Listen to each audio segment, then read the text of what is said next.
Are you totally overwhelmed by the thought of managing child support payments? Look, let's just face it, navigating government systems can honestly feel like a maze, right? You've got endless phone trees, forever hold times, and just a mountain of confusing paperwork. But what if I told you that you could wipe out a massive chunk of that administrative headache with literally just a few clicks? Well, welcome to This Explainer. Today, we're diving deep into a step-by-step guide on exactly how to seamlessly navigate Minnesota's digital payment tracking system. This whole setup is designed to give families real financial stability by making support management totally transparent. So we're going to take all the guesswork out of this process, making it easier than ever for you to stay informed, organized, and most importantly, in total control of your financial records. So here's a quick look at our roadmap for today. First, we'll look at the MCSO system itself, then gathering credentials, tracking payments, troubleshooting, and finally, additional help. All right, let's jump right into Section 1, the MCSO system, understanding the digital ledger. So what exactly is the MCSO? Well, it stands for Minnesota Child Support Online. You can kind of think of this as the state's primary fully audited platform for families. And the best part? It's not just some static webpage. It's an active, dynamic digital ledger. That basically means it updates to reflect transaction records and administrative changes the exact second you log in. This level of real-time transparency is honestly a total game changer. It means you don't have to constantly make phone calls or wait around for manual updates. You don't have to sit there wondering if a payment actually cleared. The data is right there in real time, empowering you to verify receipts and communicate securely, entirely on your schedule. Moving on to Section 2, gathering credentials, the keys to your account. Okay, so to get your secure login up and running, you're going to need 4 specific pieces of info. Think of these as the literal keys to unlock your financial data. First up, your participant number, which is also known as your 10-digit MCI number. You can usually spot this right in the MCI box on your physical billing statements. Second, you need your personal identification number, or PIN. This is a unique security key assigned specifically to your case.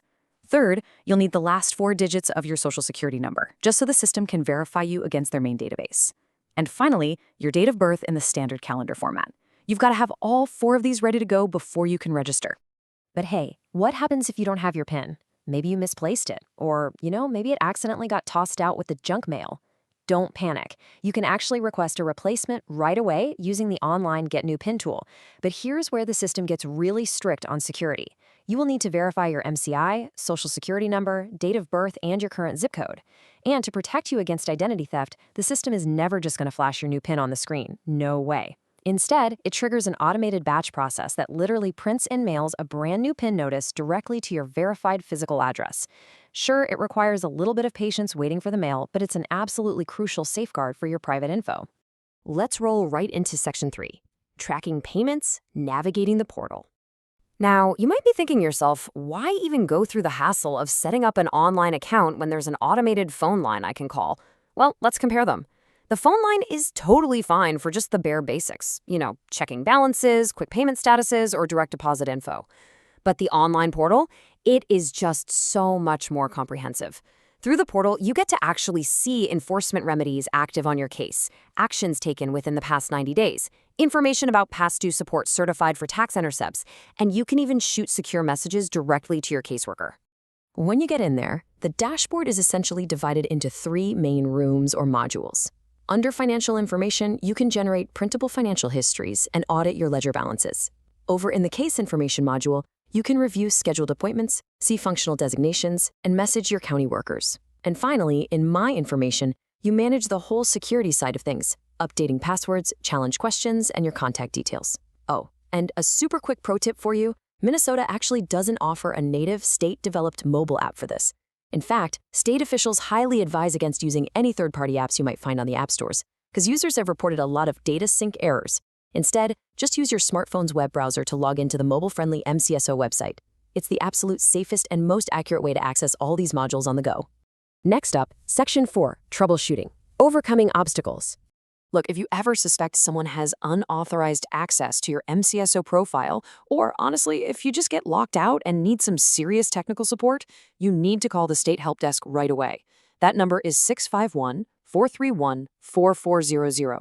Or, if you're outside the metro area, you can hit up the toll-free number at 800-657-3890.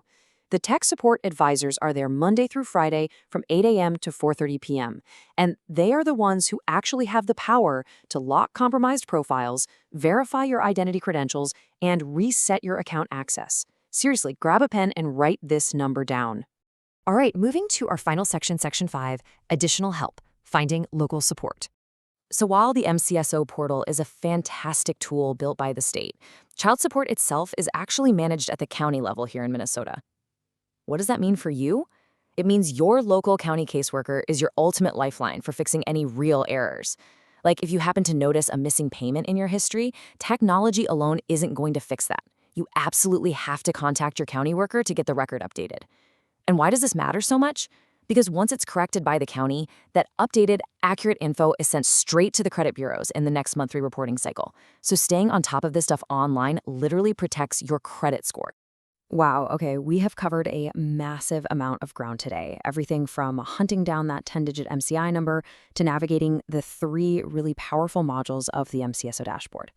Now, as a quick reminder, this explainer is strictly for educational purposes. For any case-specific advice, please always consult your Minnesota County child support worker or a legal professional. But I do want to leave you with this final thought. Are you going to keep waiting on hold, letting the administrative burden just completely overwhelm you? Or are you going to use these steps to take total, real-time control of your family's financial ledger right now? Remember, that power really is just a few clicks away.